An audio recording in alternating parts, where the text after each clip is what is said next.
What's up, ladies and gentlemen? Welcome to another video on the channel. Today we're going to be discussing what would happen if Izuku Midoriya was born with Beast Boy's powers in the MHA world. Now, I've covered Robin and even Raven, so check those out if you're interested. However, with that out of the way, ladies and gentlemen, just leave a like if you enjoy the video, seeing as it'll help me out a ton and make my day. But with no further ado, enjoy. Hey Ross, sauce it up.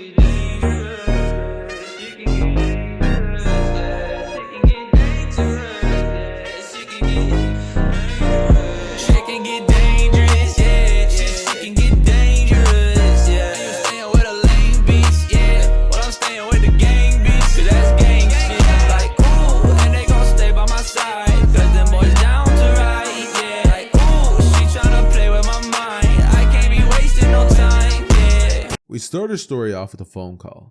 Now, this would be a very important phone call because Inko would actually be on the phone with Hisashi, who's working overseas at the moment, doing a lot of research for the thing that his boss has basically been wanting to do, and he specializes in animals and, basically genealogy, like specialization or whatever. Basically, just something smart that's going to have him create a random serum, right? Now, obviously, after hearing that, you're probably like, okay, that's how he gets the powers. And yes, that is exactly how he gets his powers. Okay, look. So pretty much what's going to happen is Izuku's going to be going to the Quirk doctor, and it would be on this particular day that Izuku would be told that he's quirkless. Izuku's heart would immediately break, and he just turns into a different person. That same day, Inko would end up calling Hisashi, and he would be quite bummed about it because honestly he was hoping that Izuku was born with his flame breathing quirk, but apparently it didn't happen. Izuku after this would end up just being sad and disappointed, and ultimately decides that he can just watch some All Might videos to cheer himself up. While he's doing this, his mom would end up creeping through the door and seeing everything that's happening. She ends up just kind of being like, Izuku, like, are you okay? And then, she just breaks down, cries, and we have that iconic scene in the first episode, right?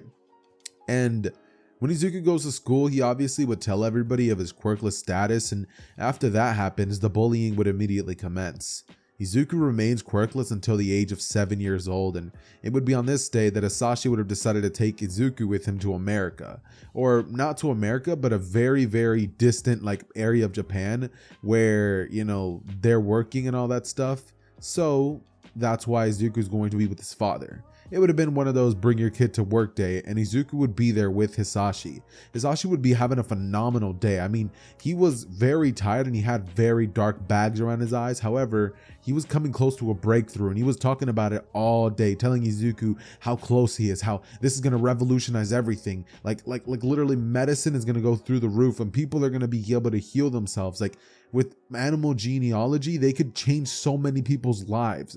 And Izuku would just be listening to this, being like, yep, yeah, sure, dad. Not really understanding and being like, just agreeing with everything that his dad's saying and just kind of going along with it with a happy smile on his face.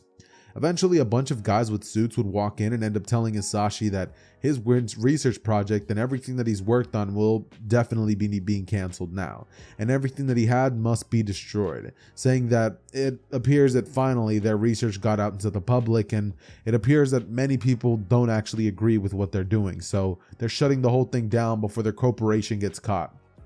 And, caught with the evidence, you know what I mean? And, Hisashi would be like, I'm close, if you could just give me one more week, I promise I'm so close. This could revolutionize everything. But the higher ups would say, no, you have no more time, Hisashi. And just without thinking, he grabs the serum and he looks at Deku and he just gets down on knee level with him and says that he needs him to do him a favor. And then he just stabs the syringe into Deku's neck and straight plunges this green juice into Izuku's neck. Izuku would fall onto the ground and begin pretty much shaking, and then the people with suits would take out guns immediately, aiming them at Hisashi, saying, "What did you do?" Immediately as this happens, Hisashi puts his hands up and goes to his ground on his knees. Tears begin coming from his eyes as he says, "What did I do?" I think I might have just killed my son. You know what I mean? This stuff wasn't proven. It wasn't researched quite enough. What did I just do?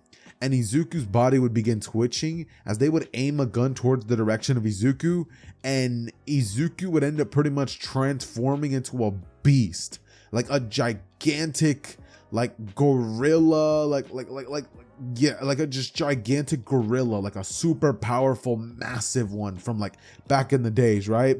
And Izuku just looks at the direction of the guys with guns, and he immediately would pick bro up, toss him to the wall, and just bro's body just literally just dies upon contact. He then turns around, roars, beats at his chest, and a bullet would come flying at him, which would ricochet off of him, and he would rush in at the man with the suit and just absolutely clobber him. He literally rips his face off, and then turning towards the direction of Hisashi, who's trying to calm Deku down, being like, Izuku, like, please calm down, like, I'm your father, do you recognize me?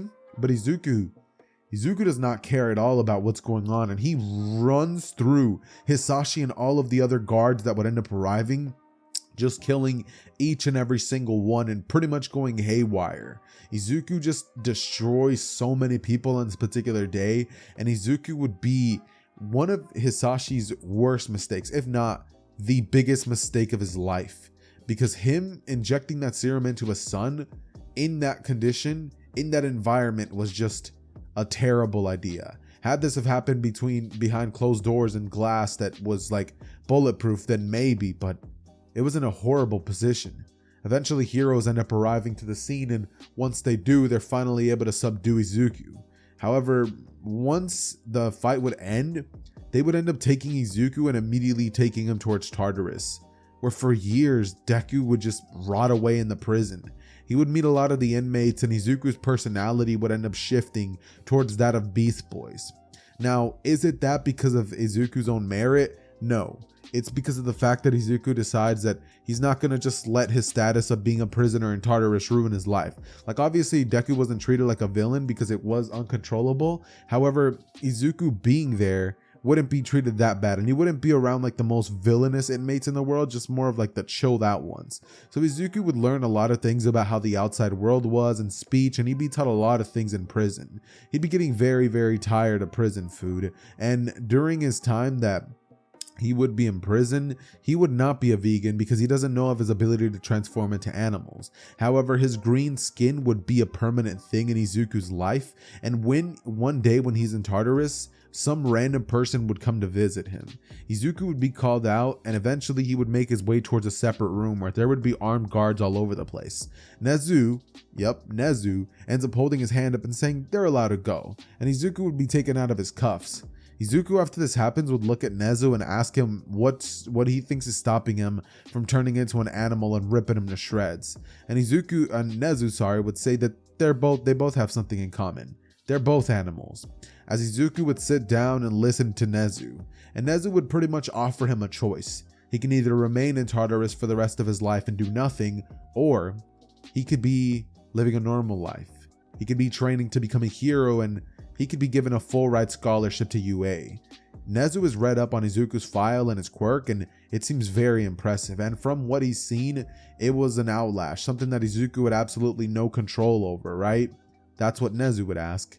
And Izuku would say, yeah, that's exactly what happened. My dad injected me with the serum, and here we are now, Tartarus, for the last couple years of my life. Izuku would be 12 at this point, and Nezu would say, I see. Well, the offer's up to you. You can choose to call me or not. I'll be expecting a call sometime tomorrow. And Izuku would stop Nezu before he leaves and say, wait, I'll go with you. Please, take me out of this hellhole. And Nezu would look at him, smile, and say, perfect. Well, I'll be waiting for you outside. Go ahead and get your stuff situated, and I'll go ahead and sign all of your release forms. Nezu would then end up taking Izuku towards this huge and massive house where he has a bunch of training facilities, and Nezu would end up telling Izuku that for the next 2 years, he's going to be training with his quirk every single day and facing off against robots, where Izuku just trains day after day after day. And Nezu would create different obstacle courses for Deku to go through, and he would give him different scenarios of villains. He would even make Izuku train in the USJ every now and then, and Izuku would become very familiarized with UA. Every now and then, Nezu would even take Izuku to his office, and he would even set him up in private course with other teachers that could teach him how to catch up to everybody else, considering that everyone's so far ahead of him in terms of like mental, not like IQ, you know what I mean? Because Izuku doesn't really have the schooling to back up his bronze, you know? So eventually Izuku would be taught all of these things by Nezu and a bunch of his connections and people, and using all the money that Nezu has, Izuku would be molded into basically a perfect hero day one of the UA entrance exam. And Nezu would tell him that he could honestly just end up joining UA like if it was just him, because he's given him the scholarship, or he could take the entrance exam test for like a recommendation exam. And Izuku would say, why would I do that? I want to get into UA just like everybody else who has to get into UA, the hard way. Make me take the test, Nezu. I want to do it.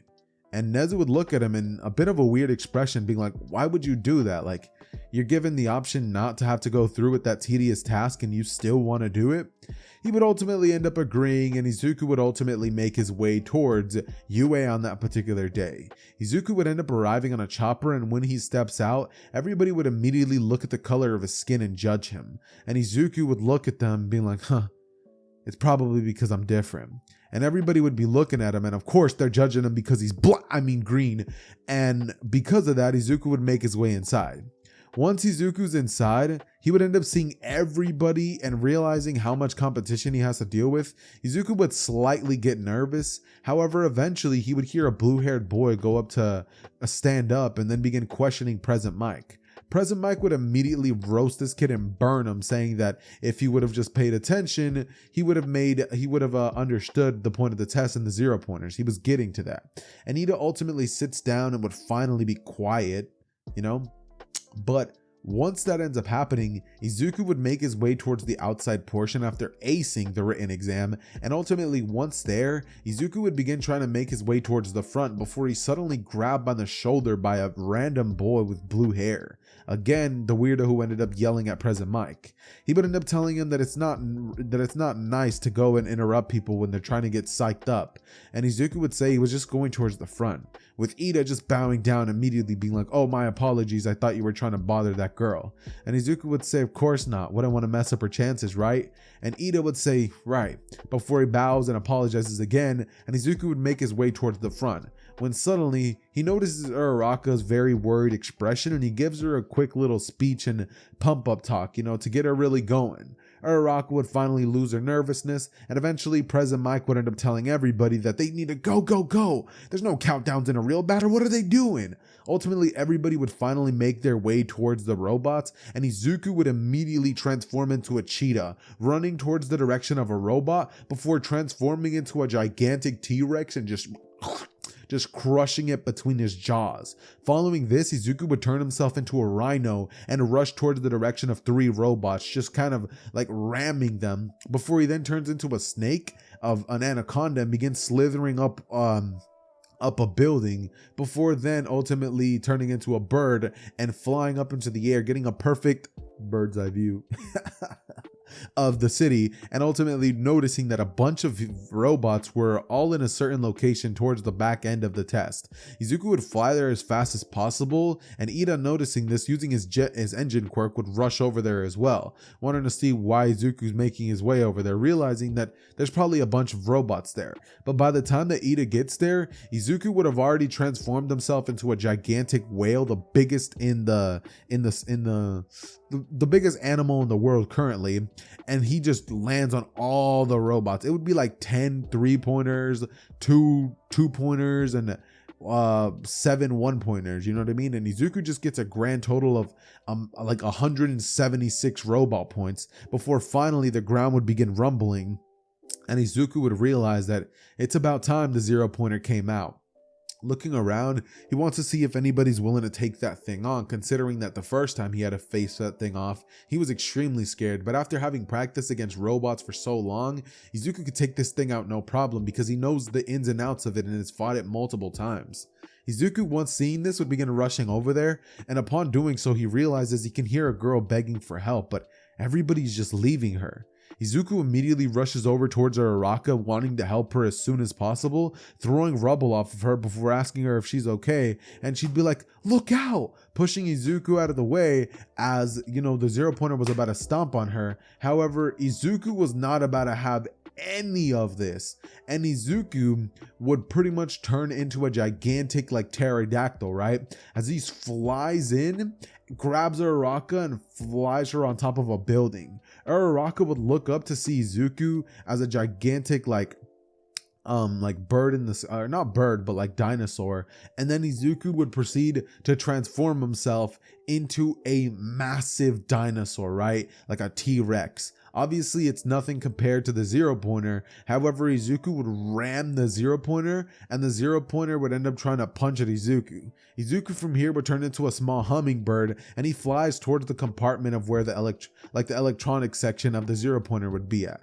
Izuku would immediately turn himself into the smallest animal he can think of. I don't even know what that would be. But then ultimately making his way towards the circuitry, Izuku would turn himself into a hippo and just munch on the cables and ultimately cause a zero pointer to malfunction and just fall over, toppling over. If you guys thought Izuku was just gonna manhandle the zero pointer, y'all are crazy.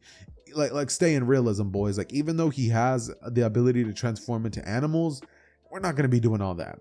At least not quite yet. But ultimately what would pretty much end up happening after that is that Izuku would make his way home and Nezu would be there waiting for him, clicking a flashlight saying, "I've been expecting you," as he sips tea, and Izuku would say that's the 16th time he's done that. And Nezu would laugh before saying, "Yeah, yes, but it's very funny seeing your reaction," before Izuku would say, "Whatever, look, I did the test, I think I passed, right?" And Nezu would say, "Oh, you passed from the moment I picked you up from that facility at Tartarus." And Izuku would roll his eyes before suddenly he asked Nezu, what the first day of school is going to be all about. And Nezu would say that that's for his teacher Aizawa to decide. Before suddenly we have a time skip and Izuku's just walking through just like a normal day. Nothing could be going wrong until ultimately he sees a billboard that says, "Like the video." And then after that, he continues walking, right? Once he does that, Izuku ultimately would finally make his way towards school, and upon seeing the door, he immediately walks in, not being too impressed considering he's been around the school for years now. 2 years, obviously. But ultimately, once he walks in, he would immediately be greeted to the side of a blonde-haired boy and Ida both arguing about who knows what.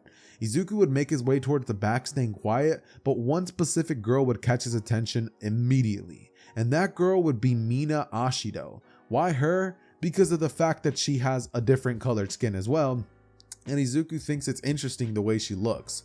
Ultimately, Izuku immediately focuses in on Aizawa, and once realizing that he's passed out, Izuku would remain in the back silent, just waiting for Aizawa to wake up. Eventually he does so, and he would tell everybody to get these things on and meet him outside, and eventually everybody would do so after some questioning from Araraka about what about orientation? But once that would finally be sorted out, he would end up tossing the ball towards Izuku, who would be told to throw it, considering he was the one who got the highest scores on the Quirk assessment during the UA entrance exam. And Izuku would smile before then transforming into the strongest animal that he has, which would probably be like an extinct Sasquatch, like a gigantic Sasquatch, and then he would throw the ball many meters away. I don't know exactly what it would be, but it's a high score. Eventually everybody would get very excited at this, and people would be like, "Whoa, you can transform into animals?" Izuku would be getting a lot of praise from his classmates, and he would even blush a bit, but eventually all of the other tests would finally be conducted, such as push-ups, sit-ups, 50-meter run, and on those kinds of events, Izuku would just transform into different animals. The grip shrink test, forget about it. Deku transforms into a gorilla and just smashes it to pieces. The side-to-side jumps, Deku transforms into a kangaroo. The 50-meter dash, Deku immediately would turn into a cheetah and just run right by it, getting a very admirable score. And after that happens, Izuku just would have the biggest smile on his face, and he knows he did great. Eventually, when everything would finally be said and done, Izuku would be first place, and Izuku would be paying a lot of attention to Mina Ashido during that entire test. He would have been eyeing her a couple times here and there, and she definitely noticed. She would think to herself she's lucky she got the other kid who seems to have so much potential as well. Ultimately though, after that would end up happening, school would finally let out, and eventually 2 days of worthless classes would go down until eventually they make their way towards their hero course, where All Might would bust through the door and would be like, "I am here," before everybody would immediately begin getting super excited. And eventually after that would end up going down, All Might would end up explaining to everybody that, they're all going to be needing to change into their hero outfits. Why, they may ask? Well, it's because the clothes make the pros, he would say, before then suddenly all of them would make their way outside wearing their dope costumes, and the My Hero theme song would end up playing as all of them would look awesome, except for Todoroki, and eventually he would tell them about the fact that they're going to be doing the Heroes versus Villains event. Everybody would be like, "What's that?" And All Might would say, "You know what? I'm glad you asked." Going on to explain that it's going to be a 2v2 battle where some people are going to be playing heroes, some villains, and eventually the luck of the draw would finally happen. Izuku's teammate, luck would have it, is Mina Ashido. And who's he going to be going up against? Well, that's none other than Ida and Katsuki Bakugo.